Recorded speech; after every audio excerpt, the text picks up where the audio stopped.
اگلی سورہ سورہ محمد. اس سے پہلے کتنے انبیاؤں کے نام پر سورہ گزر چکی ہے؟ سورہ یوسف، سورہ ابراہیم، سورہ ہود، سورہ نوح، نہیں سورہ نوح نہیں، اور سورہ نوح ہے نوح علیہ السلام پر، لیکن آگے آئے گی. اب تک میں نے بولا اب تک یہ پانچویں سورہ محمد جو ہے یہ پانچویں سورہ ہے جو انبیاؤں کے نام پر ہے. یونس، یوسف، ابراہیم، ہود، اور اب یہ پانچویں ہے سورہ محمد علیہ الصلوۃ والسلام صلی اللہ علیہ وسلم.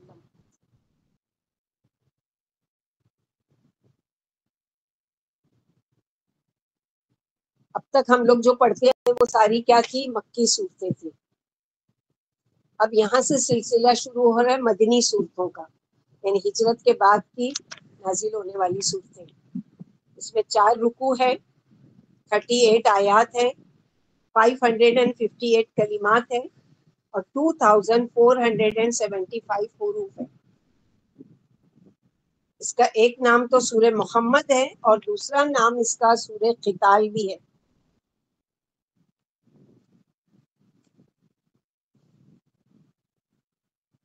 دوسرا کیا؟ سورہ قتال. ایک نام سورہ محمد ہے اور دوسرا اس کا نام کیا ہے؟ سورہ قتال ہے. اپا حروف کتنا بولے آپ نے؟ 2475.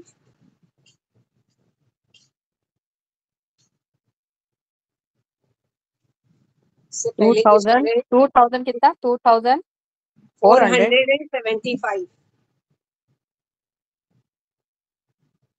سبحان اللہ. ڈیٹ میرے پاس لکھی ہوئی ہے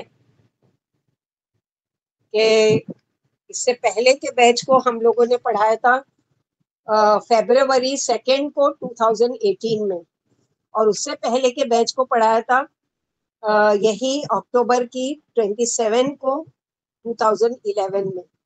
سبحان اللہ، اللہ تعالیٰ کا احسان ہے. اور انشاءاللہ ہمارا جو چوتھا بیچ ہو رہا ہے اس کی بھی کوئی نہ کوئی ڈیٹ آئے گی ان صورتوں تک انشاءاللہ. اللہ سبحانہ و تعالیٰ زندگی کی مہلت دیں کہ ہم جو کام شروع کریں اس کو پائے تکمیل تک پہنچانے میں اللہ ہماری مدد کرے انشاءاللہ یا رب. اعوذ باللہ من الشیطان الرجیم. الذین کفروا وصدوا عن سبیل اللہ اضل اعمالهم. ہجرت کے بعد مدینہ طیبہ میں اس وقت نازل ہوئی جب جنگ کا حکم تو دیا جا چکا تھا مگر ابھی عملاً جنگ شروع نہیں ہوئی تھی. یعنی حکم آ گیا تھا، کیا تھا؟ کفو ایدیکم. مکے میں تھے تو بہت غصہ آتا تھا. عمر رضی اللہ تعالیٰ عنہ بھی کیا ہم حق پر نہیں ہے؟ پھر ہم ان سے کیوں دب کر رہے ہیں؟ اور ہم کیوں نہیں ہاتھ اٹھا سکتے؟ ہم کیوں نہیں بدلہ لے سکتے؟ لیکن وہاں پر اللہ سبحانہ وتعالیٰ نے کہ ابھی تعداد میں تم بہت تھوڑے ہو اور ابھی یعنی جنگ نہیں کرنا ہے. حکم آ گیا کہ لڑو لیکن ابھی نہیں. یعنی پریکٹیکلی کا حکم نہیں ہوا تھا. جب جنگ بدر کا وہ ہوا سن 2 ہجری میں تب تو اس میں کچھ جنگی امور سے متعلق ہدایت بھی ہے. اسی لیے اس سورہ کا نام کیا ہے؟ سورہ قتال بھی ہے. وہ لوگ جنہوں نے کفر کیا، کس چیز سے کفر کیا؟ اس تعلیم سے جو نبی صلی اللہ علیہ وسلم لے کر آئے اور اللہ کے راستے سے روکا. صد کہتے ہیں یعنی خود بھی رکنا اور دوسروں کو بھی روکنا. صدّ یصد صدًا کس چیز سے ہے؟ کہ خود بھی رک جانا اور دوسروں کو بھی روکنا. مشرکین مکہ یہی کرتے تھے نا، خود بھی نہیں مانتے تھے اللہ کے نبی صلی اللہ علیہ وسلم کی بات، اور کیا کرتے تھے کہ جو بھی نیا کوئی عرب میں آتا تھا حج کے لیے تو اس کو بھی روکتے تھے کہ تم ہرگز نہیں اس شخص کی بات ماننا ورنہ تم اس کے جادو میں آ جاؤ گے. ٹھیک ہے. اللہ کی راہ سے روکنے کے 3 طریقے، اللہ کے راستے کی طرف نہ آنے دینے کے روکنے کے 3 طریقے ہیں. کون کون سا 3 طریقہ ہے؟ نمبر 1، زبردستی کسی کو ہاتھ سے یا زبان سے اللہ پر ایمان لانے سے روکا جائے. نمبر 2، کہ ایمان لانے والوں پر ایسے ایسے ظلم ستم ڈھائے جائیں کہ دوسرے لوگ ایمان لائیں. کیا ذرا سلو بولو نا. پہلا بولے نا سلو. زبردستی کسی کو، نمبر 1 کیا ہے کہ زبردستی کسی کو ہاتھ سے یا زبان سے اللہ پر ایمان لانے سے روکا جائے، ہاتھ سے یا زبان سے۔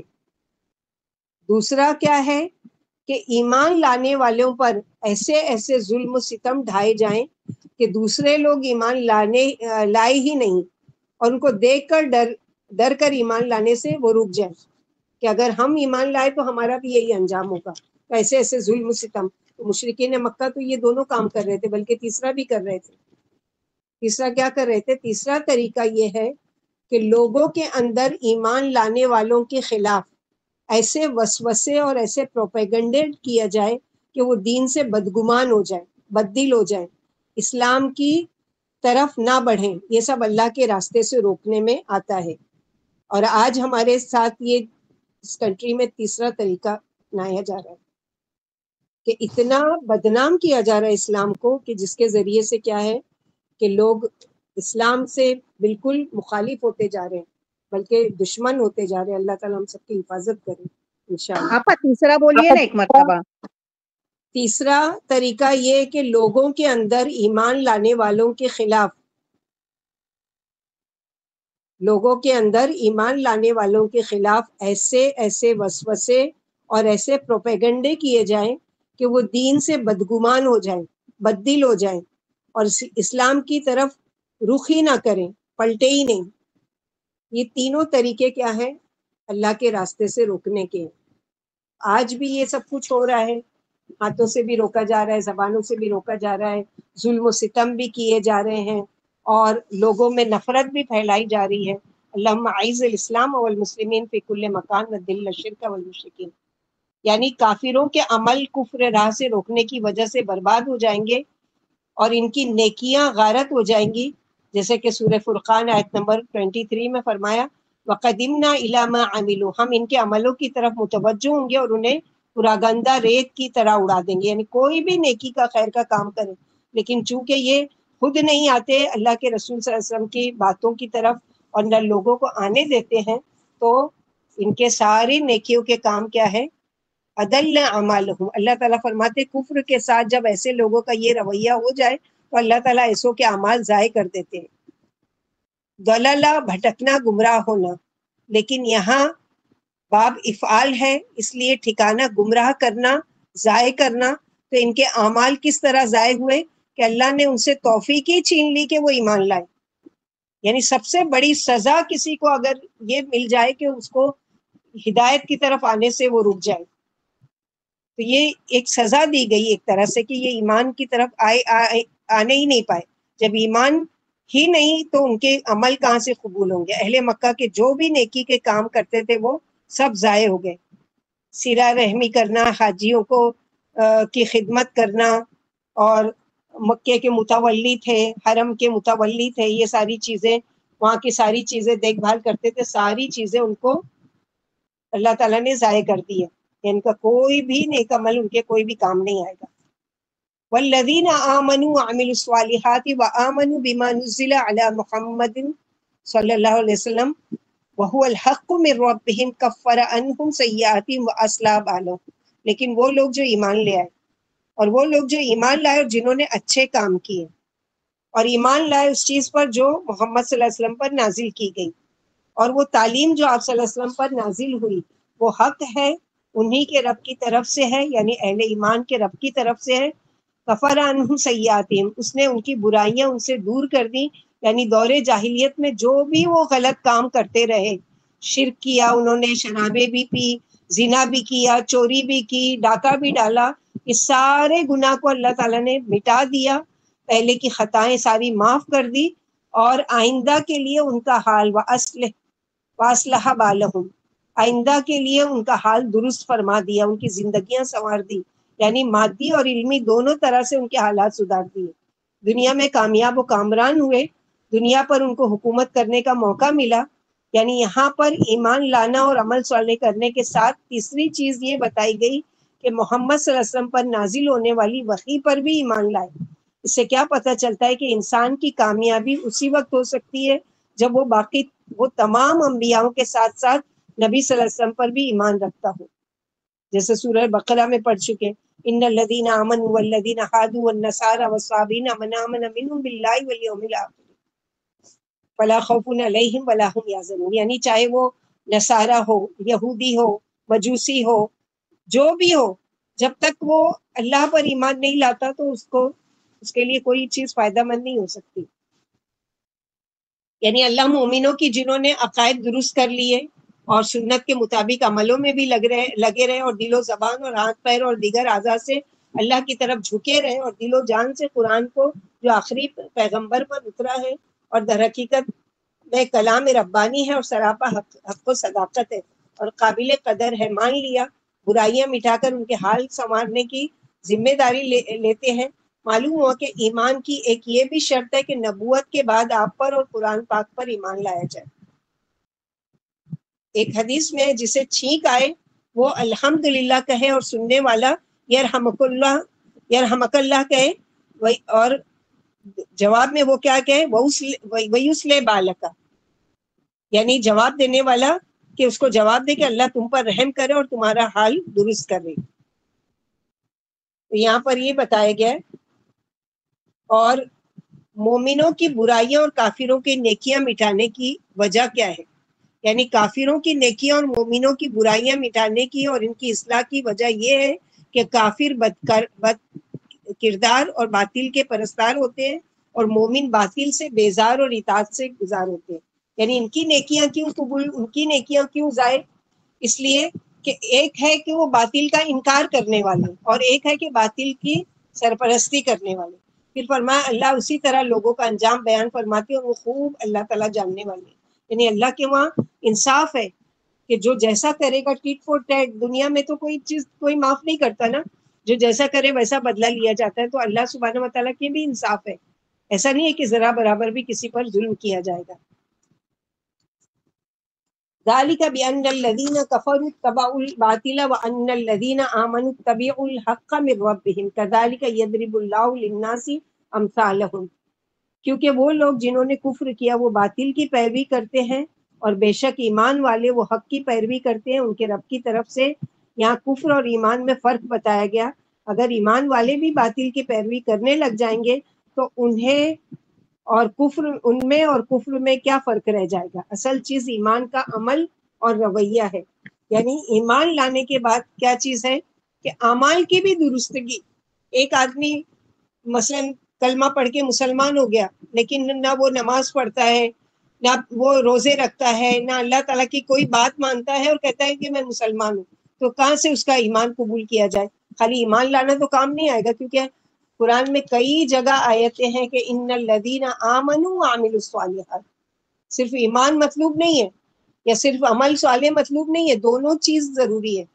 ایمان لائے ہو تو عمل کرنا پڑے گا اور عمل بھی نیک کرنا پڑے گا، اعمال صالح کرنا پڑیں گے. اپنی مرضی کا کوئی تمہارا جو دل چاہ رہا ہے کہ یہ عمل صالح ہے اور وہ حدیث اور قرآن سے ٹکراتا ہے تو وہ عمل صالح نہیں ہو سکتا، چاہے کہ آپ کی نظر میں وہ کتنا بھی اچھا ہو. عمل صالح کی شرط کیا ہے کہ خالص وہ کام اللہ کے لیے کیا جائے اور طریقہ ہو محمد صلی اللہ علیہ وسلم کا، چاہے کہ تھوڑا ہو. تو یہاں پر یہی بتایا گیا کذالک یضرب اللہ للناس امثالهم. اسی طرح اللہ لوگوں کو ان کی ٹھیک ٹھیک حیثیت بتاتے ہیں، ان کے حالات بتاتے ہیں تاکہ لوگ اس انجام سے بچیں جو کافروں کو پیش آنے والا ہے اور اس راستے کو اپنائیں جو کامیابی کا راستہ ہے. یعنی کتاب کیسی کتاب ہے اللہ تعالیٰ نے نازل کی ہے کہ جس میں فیوچر میں تمہارے ساتھ کیا ہونے والا ہے وہ تم کو پہلے ہی بتا دیا جا رہا ہے. جیسے کہ ایک ٹیچر اپنے علم کے مطابق بتاتی ہے نا، بچے کو جب دیکھتی ہے کہ نہ وہ پڑھائی کر رہا ہے، نہ اسکول اٹینڈنس اس کی صحیح ہے، نہ کچھ ہے، تو پہلے سے بتا دیتی ہے یہ تو ضرور فیل ہوگا.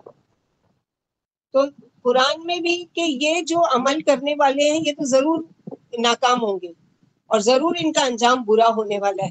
تو یہ کوئی دشمنی کی بنا پر نہیں، یا کوئی ایسے ہی نہیں کہ ایمان والے بڑے اللہ کے محبوب اور چہیتے ہیں تو ان کے لیے خوشخبری، اور جو وہ نہیں، اللہ کی ساری مخلوق ہے. ایسا ہوتا تو صرف ایمان والوں کو پیدا کرتے اور ایمان پر ہی رہنے دیتے اور ایمان کے ساتھ اٹھا دیتے، ختم ہو جاتی بات. اللہ تعالیٰ نے تمام مخلوق کو پیدا کیوں کیا؟ وما خلقت الجن والانس الا لیعبدونی. عبادت کے لیے پیدا کیا، اسی لیے تو، اور لیکن راستے بھی بتا دیے، خالی یہ نہیں کہ جاؤ اور کرو جو سمجھ میں آئے تمہاری مرضی کا دین اور پھر چلے آنا، نہیں، راستے بھی بتا دیے رسولوں کو بھیج کر، قرآن بھیج کر۔ اس کے باوجود بھی اگر کوئی نہیں مانے، ایک بچہ ہے اس کو ساری کوشچن آنسر سارے سب کچھ دے دیے جائے کہ یہ اور یہ ایگزام میں آنے والا ہے، پھر بھی وہ غفلت میں رہے اور فیل ہو جائے تو کیا ٹیچر کا قصور ہے؟ ہرگز نہیں۔ اسی طرح اللہ سبحانہ و تعالیٰ، نعوذ باللہ، ہم اللہ کی مثال کسی ٹیچر سے نہیں کر رہے ہیں، اللہ سبحانہ و تعالیٰ لیس کمثلہ شیء وہو السمیع العلیم، اللہ تعالیٰ کی کوئی مثال ہی نہیں ہے، کسی سے کمپیئر کیا ہی نہیں جا سکتا۔ تو اللہ سبحانہ و تعالیٰ نے بھی قرآن میں جیسے پیپر لیک ہو جاتا ہے، یہ قرآن پیپر لیک ہو چکا ہے قیامت کے بارے میں، انجام کے بارے میں۔ آنکھیں کھولو اور اپنی اصلاح کر لو، آج بھی موقع ہے، آج بھی وقت ہے، آج بھی پلٹ آؤ، آج بھی توبہ کے دروازے کھلے ہیں، آج بھی اللہ سبحانہ و تعالیٰ اپنی رحمت کے ساتھ تم سے ملنے کے لیے تیار ہے، لیکن شرط کیا ہے کہ ہم کو پلٹنا پڑے گا۔ فَإِذَا لَقِيتُمُ الَّذِينَ كَفَرُوا فَضَرْبَ الرِّقَابِ حَتَّى إِذَا أَثْخَنْتُمُوهُمْ فَشُدُّوا الْوَثَاقَ فَإِمَّا مَنًّا بَعْدُ وَإِمَّا فِدَاءً حَتَّى تَضَعَ الْحَرْبُ أَوْزَارَهَا ذَلِكَ وَلَوْ يَشَاءُ اللَّهُ لَانتَصَرَ مِنْهُمْ وَلَكِنْ لِيَبْلُوَ بَعْضَكُمْ بِبَعْضٍ وَالَّذِينَ قُتِلُوا فِي سَبِيلِ اللَّهِ فَلَنْ يُضِلَّ أَعْمَالَهُمْ۔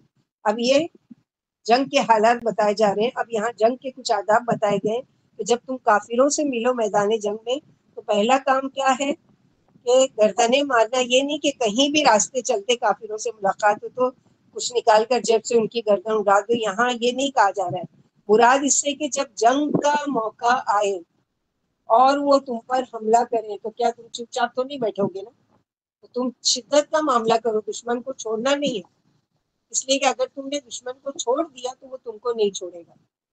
حتیٰ اذا اسخنتم، یہاں تک کہ جب تم ان کو اچھی طرح کچل دو، ان کی خوریزی کر چکو، تو یہاں جو کہا گیا سخنہ کہتے ہیں اسخنتموہم، تو سخنہ کہتے ہیں گاڑھا پن، شدت، سختی، یعنی جب تم ان پر خوب سختی کر چکو تو پکی باندھو بندھن کہ کھل کر بھاگ، یعنی قید کرو تو کیا ہے، شدت کے ساتھ، مضبوطی کے ساتھ، طاقت کے ساتھ توڑنا ان کی جرات کو۔ اما منم بعدو و اما فدان، اب قیدیوں کو مضبوطی سے باندھ دیا کرو، اب کیا کرو، خواہ قید کرنے کے بعد خواہ قیدیوں پر احسان کرو، خواہ فدیہ لے کر چھوڑ دو، یہ تمہاری مرضی پر ہے۔ یعنی جب کافروں سے مٹبھیڑ ہو جائے اور دو بدو لڑائی شروع ہو جائے تو کافروں کی گردنیں تلواروں سے اڑاؤ، پھر جب انہیں شکست خوردہ دیکھ لو اور یہ بھی دیکھ لو کہ مورکہ کارزار میں ان کے کافی آدمی کٹ کر گر گئے اور ان کے پاؤں اکھڑ گئے، تو باقی ماندہ اشخاص کو اب کیا کرو، گرفتار کر لو، اچھی طریقے سے باندھ لو، پھر یا تو کچھ لیے بغیر ہی احسان رکھ کر چھوڑ دو یا فدیہ لے کر، ہر بات کا تمہیں اختیار ہے۔ بظاہر جنگ بدر کے بعد کی یہ آیت ہے، کیونکہ اس جنگ میں زیادہ تر مشرکوں کو قید کرنے اور قتل کرنے میں کمی کرنے کی وجہ سے مسلمانوں پر عطاب ہوا تھا، جس کا بیان سورہ انفال آیت نمبر 68 میں مکان لنبی یکون لہو میں ہے، یعنی نبی صلی اللہ علیہ وسلم کی یہ شان نہیں ہے کہ اس کے پاس قیدی ہوں جب تک جی بھر کر مشرکوں کا خون نہ بہا دیا جائے۔ کیا تمہیں دنیاوی اسباب کی خواہش ہے؟ اللہ کا ارادہ آخرت کا ہے، اور اللہ غالب و حکمت والے، اگر کتاب میں پہلے سے لکھا ہوا نہ ہوتا تو جو تم نے فدیہ لیا اسی پر تمہیں عذاب ہوتا۔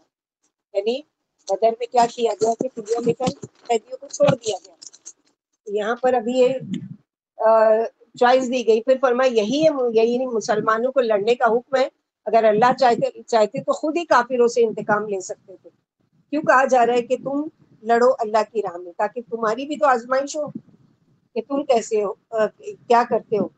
سیہدیہم ویصلح بالہم ویدخلہم الجنۃ عرفہا لہم، یعنی اللہ سبحانہ و تعالیٰ یہاں پر کیا کر رہے ہیں، یہاں تک کہ لڑائی اپنے ہتھیار ڈال دے، یعنی لڑائی ختم ہو جائے، جنگ ٹھنڈی ہو جائے، اس سے کیا پتہ چلتا ہے کہ جو امام وقت ہے اس کو چاروں باتوں کا اختیار ہے۔